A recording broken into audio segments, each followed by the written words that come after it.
எனவேதான் என்னுடைய முடியோடு நான் விரோதம் பாராட்டுகிறேன். நான் என்னுடைய முடியை வெட்டி விடுவேன், முடியை நிறைய வைத்துக் கொள்ள மாட்டேன். ஏனென்று சொன்னால் முடி தலையில இருக்கும் பொழுது குளிக்கும் பொழுது முறையாக முடிக்கு அடியில் தண்ணீர் போய் சேரவில்லையானால் குளிப்பு கூடாமல் போய்விடும் என்பதற்காக நான் தலையில் அதிகம் முடி வைத்துக் கொள்வதில்லை, முடியை வெட்டி விடுவேன் என்கிறார்கள் அந்த சரி ரலியல்லாஹு தஆலா. முடி அளவுக்கு கூட அதே போன்றுதான் உடம்பிலே என்னென்ன பகுதிகள் எங்கெல்லாம் தண்ணீர் பட வேண்டுமோ அந்த எல்லா இடத்திலும் பட வேண்டும். குறிப்பாக விரல் இடுக்குகள். நீங்க நம்ம சவர்ல நின்று குளிச்சாலும் சரி, பல சமயங்கள்ல சவர்ல குளிக்கும் பொழுது சில இடங்களில் தண்ணீர் படாமல் போகலாம். தண்ணீர் படாமல் போனால் குளிப்பு கூடாது. விரல் இடுக்கில் தண்ணீர் படாமல் போகலாம்.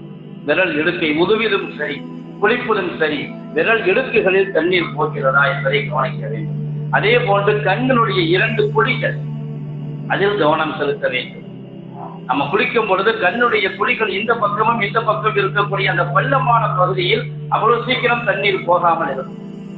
அதே போன்று உதட்டினுடைய கீழ்ப்பகுதி, 2 மூக்கினுடைய ஓரம், சில பேருக்கு மூக்கினுடைய தோல் கொஞ்சம் அமுங்கி இருக்கும் பொழுது அந்த பகுதியில் கை வைக்காம தண்ணி உள்ள போகாது. அதுவும் மேல இருந்து தண்ணி ஊற்றும் போது அப்படியே வளைஞ்சு போயிருக்கீங்க, அந்த இடத்துல படுமான்னு சொல்ல முடியாது.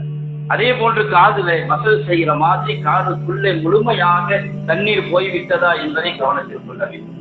காதிலே கை வைத்து காதுக்குள்ளே அதற்கப்புறம் காதுக்குள்ள தண்ணி ஊற்றுறது இல்லை, அது ஒரு பிரச்சனையாயிரும்.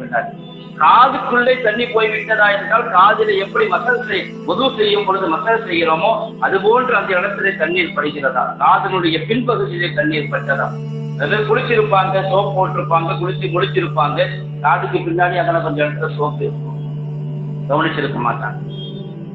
பல சமயங்கள் அப்படி ஆகிறது உண்டு. காரணம் தண்ணி ஊற்றும் பொழுது அள்ளி அதுக்கு தண்ணி ஒரு 3 குடம் கூட போயிருக்கும், 3 குடத்தில் 5 குடம் தண்ணி கூட காலியாயிருக்கும்.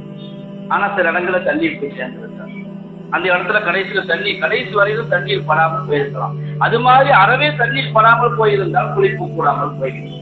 அதே போன்றுதான் நம்முடைய உடலில் மற்ற இடுக்குகள், தொடை இடுக்குகள் முதற்கொண்டு எந்த இடத்துல தண்ணீர் கை வைத்து தேய்க்காமல் தண்ணீர் படாதோ அங்கெல்லாம் கை வைத்து தேய்க்க வேண்டும். குறிப்பாக தொப்புள் குழியிலே கை வைத்து தேய்க்க வேண்டும். அதுவும் வெளிப்படையான பொழுது தண்ணீர் ஊற்றும் பொழுது அப்படியே வடிஞ்சு போயிடும், தொப்புள் குழியில தண்ணீர் படாது. நம்ம கை வைத்து தேய்க்கும் பொழுதுதான் அந்த இடத்திலே தண்ணீர் போடும்.